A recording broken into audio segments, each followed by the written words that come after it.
All right, welcome back to another episode of Behind the Bumpers. Today I'm here with Team 2471 Mean Machine at the Pacific Northwest District Championship.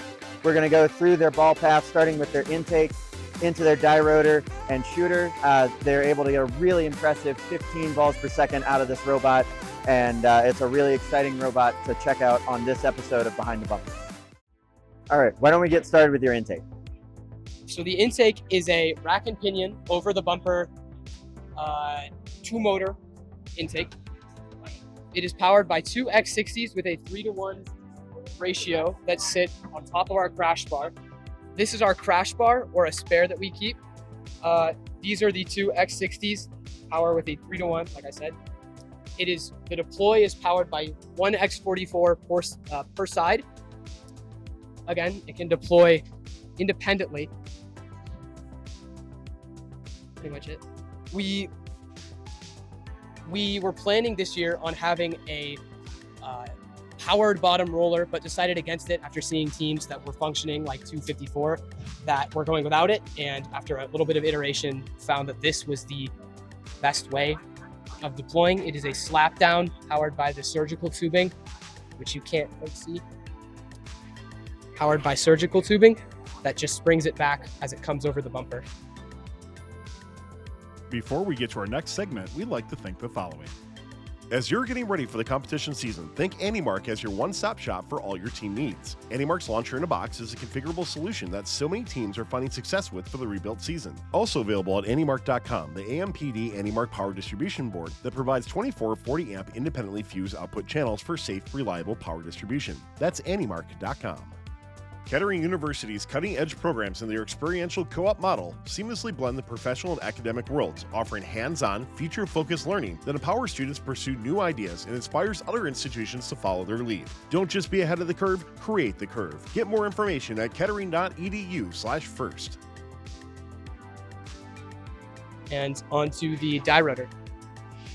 So our Dirotor is this mechanism in the center of our bot. You can't see it very well, so I have a spare that we have. Basically, you have two X60s that sit off the side of it that power this giant hook to spin around the robot and intake balls. To help it with intaking these balls and moving them to the shooter, we have this smaller wheel on the side. That means that it just kind of pushes it through here so they don't jam right at this section. And then we also have a uptake barrel roller, or like drum wheel, where it has this one X44 that grabs the ball and just pushes it up to where the shooter wheels will grab it.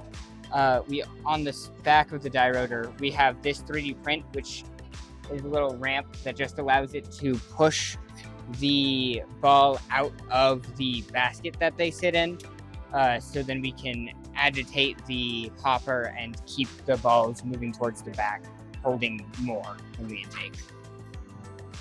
So before we move on from the Dirotor, how you want to talk a little bit about how you get your wiring for this, so that it goes around?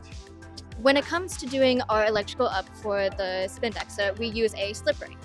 This connects down to the power, which gives us a full infinite rotation. Cool. Yeah, thank you. All right, so let's move on to your turret. So once the balls are brought up through the up roller, they're brought into our shooter. This is one of the original shooters. It's still similar design. Unlike our original shooter, we have our flywheels located on the main wheels here. So it's not these ones were 3 times as fast, but we located it here, make it more slimmer. And then for our adjustable hood on our shooter, this one is a rack and pinion rather than a beveled gear that our original was. And it has powered rollers, unlike these basic standoffs. We also, the turret system itself works the same, and it's powered by a gearbox down on our main drive base here that spins this half-inch hex shaft with the top at a pulley, and then similar to this top one, this giant gear here is the main pulley that powers. And then we have a tensioner as well here. So what made you move from the no backspin rollers to having backspin rollers? We wanted to do a full shot from like one side of the field to the other side of the field, and that gave us more uplift power. Yeah. Awesome. All right. I think you wanted to talk a little bit more about your electrical and the wiring that makes all of this happen. Yeah, so we have a few different ways of wiring up our robot. But one is our cable chain right here, which gives us a full 360 for our robot. Originally, on our first robot iteration, we had 3D printed parts that goes on our cable chain. However, the way that we made this robot with how much we wanted to make it spin, make it shoot balls, it wasn't reliable. So we ended up going with just cable chain like this, and it's been so far reliable. Another big thing, other than the slip ring, is our intake. So intake down here, if you can see, you could go to the side over here. Our wires actually go through our intake, allowing us to have an easier way of engineering the electrical. If you want to see, here is a extra rehab that we made. And it just allows for cleaner electrical wiring up, and it's, yeah. Yeah. Oh. And then one other thing would be our cable blocks. These are a better way of connecting our wiring, where it's just screws that you put in together, and they've been reliable for the most part. And yeah, they help us make quick switches. So it's interesting, I see you have a pigeon on your turret. Does someone want to talk a little bit about why you put a pigeon on the turret? Yeah, so the reason why we put a pigeon on our gyro is that we found over the off season that if we use the sync yaw, pigeon to yaw on the CTRE configuration, we actually get a higher frequency feedback for controlling our turret in field-centric mode. So when we found that when rotating and when translating around, our turret is much more snappier and doesn't require as much of a feed forward to sustain its set point while we're moving. That's really cool. So one more question on wiring. You've got this like snake here. A lot of other teams are using a more rigid cable chain.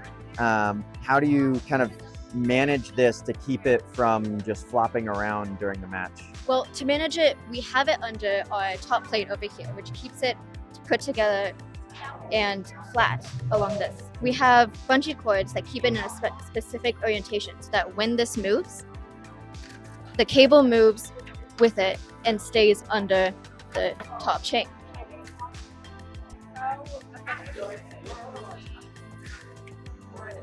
Be a lid on here.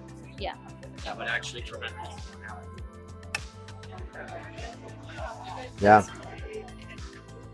Yeah. With a lid, it's better. Cool. And was that a weight decision or? Mostly weight, mostly Size. Size. Yeah, originally it took up about this much space on top of our shooter, and we just didn't have the space with all the other stuff. All right, thank you, Mean Machine. This is an incredible robot. It's so much fun to watch it out on the field. Good luck with the rest of your event. Thanks for watching. Don't forget to like, subscribe, and click the bell to stay up to date on future fun videos. Kettering University's cutting-edge programs and their experiential co-op model seamlessly blend the professional and academic worlds, offering hands-on, future-focused learning that empowers students to pursue new ideas and inspires other institutions to follow their lead. Don't just be ahead of the curve, create the curve. Get more information at kettering.edu/first. As you're getting ready for the competition season, think AndyMark as your one-stop shop for all your team needs. AndyMark's Launcher in a Box is a configurable solution that so many teams are finding success with for the rebuilt season. Also available at AndyMark.com, the AMPD AndyMark power distribution board that provides 24 40 amp independently fused output channels for safe, reliable power distribution. That's AndyMark.com.